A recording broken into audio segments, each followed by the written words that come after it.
अस्सलाम वालेकुम, कैसे हैं आप सब। आज आपके साथ ढाबा स्टाइल कड़क चाय की रेसिपी शेयर करूंगी। क्या ऐसी चीज़ें हैं जो आपको करनी चाहिए जिनसे आपकी चाय बिल्कुल ढाबा स्टाइल की तैयार हो सकती है। घर पर हर कोई चाय बनाता होगा, लेकिन वैसी चाय हमारी नहीं बनती जैसे हम ढाबे पे जाके या होटल में जाके पीते हैं। तो ऐसा क्या करते हैं, तो आज वो सीक्रेट आप लोग के साथ शेयर करूँगी। तो वीडियो को पूरा देखिएगा। स्टार्ट कर लेते हैं रेसिपी को।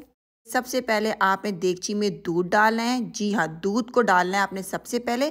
नॉर्मली क्या होता है कि हम पानी डालते हैं, पत्ती डालते हैं, उसको पहले उबालते हैं, उसके बाद हम दूध को डालते हैं। तो इस तरह करने से क्या होता है कि दूध का जो एक कच्चापन होता है उसकी स्मेल आपकी चाय में आना शुरू हो जाती है, जो बिल्कुल भी मज़े की नहीं लगती है। तो सबसे पहले अपने दूध डालना है, दूध को बॉयल होने देना है। दूध थोड़ा सा आपने ज़्यादा डालना है। आपने देखा होगा कि मैंने 1 कप दूध डाला है और साथ में मैंने 2 घूंट और दूध भी एक्स्ट्रा डाले थे। वो क्यों डालने हैं, क्योंकि जब दूध में उबाल आएगा तो 1 मिनट दूध को हमने उबालना है, बॉईल करना है अच्छी तरह से, ताकि उसके अंदर जितनी भी नमक है वो ख़त्म हो जाए। तो उस तरह करने से क्या होगा, दूध थोड़ा सा एवोपरेट होगा। तो जो 2 घूंट हमने एक्स्ट्रा डाले थे तो वो पूरा 1 कप दूध ही बन जाएगा। आप देख सकते हैं दूध हमारा बॉईल हो गया था। उसके बाद मैंने थोड़ा सा इसको काढ़ा है। अब इसमें 1 कप हम पानी डालेंगे, यानी कि जितना दूध लेना है उतना ही आपने पानी इसमें ऐड करना है। और साथ में पत्ती और इलायची डाल देंगे। पत्ती का आपने अंदाज़ा इस तरह रखना है कि जितने कप होंगे उतनी आपने टीस्पून भर के जो है पत्ती शामिल करनी है। तो मैं 2 कप बना रही हूँ, इसलिए मैंने 2 टीस्पून भर के पत्ती का इस्तेमाल किया है। आप अपने फ्लेवर के हिसाब से कम और ज़्यादा पत्ती कर सकते हैं। बाज़ लोगों को बहुत कड़क चाय पसंद होती है और बाज़ लोगों को नहीं पसंद होती, तो उस हिसाब से आप कम और ज़्यादा कर सकते हैं।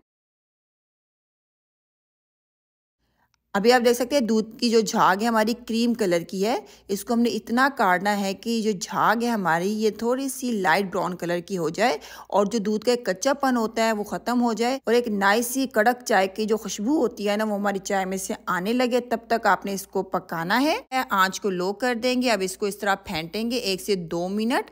अगर आपके पास टाइम नहीं है या आपके छोटे छोटे बच्चे हैं और आप इस तरह खड़े होकर फेंट नहीं सकते, तो आप क्या करेंगे, चम्मच को या पवे को इसी तरह देगची में पड़े रहने देंगे। इस तरह करने से चाय देगची से बाहर नहीं गिरेगी।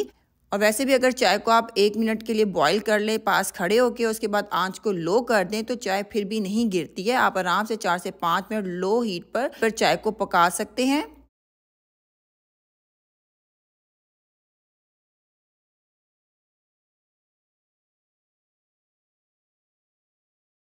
आप देख सकते हैं दूध की जो झाग थी हमारी शुरू में क्रीम कलर की थी और अब इस टाइम पे ये लाइट ब्राउन कलर की होना शुरू हो गई है और बहुत नाइस सी कड़क चाय की खुशबू आना शुरू हो गई है मेरी चाय में से।